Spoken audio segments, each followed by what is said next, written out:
ഖുർആന്റെ 51-48 വചനത്തിൽ അള്ളാഹു പറയുകയാണ്, അള്ളാഹുവിന്റെ ശക്തി കൊണ്ടാണ് അവൻ പ്രപഞ്ചത്തെ സൃഷ്ടിച്ചിട്ടുള്ളത്, അതിനെ അവൻ വികസിപ്പിച്ചുകൊണ്ടിരിക്കുകയും ചെയ്യുന്നു.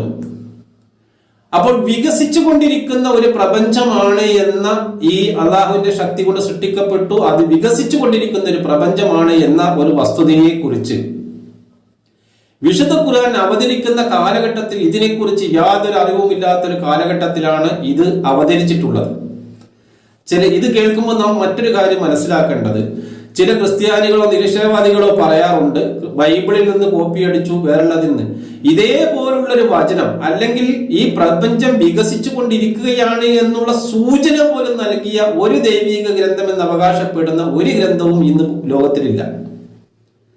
അപ്പോൾ ആരും പറയാത്ത, ആർക്കും അറിയാത്ത വിഷയത്തെക്കുറിച്ചാണ് വിശുദ്ധ ഖുർആൻ ഇവിടെ പ്രതിപാദിക്കുന്നത്.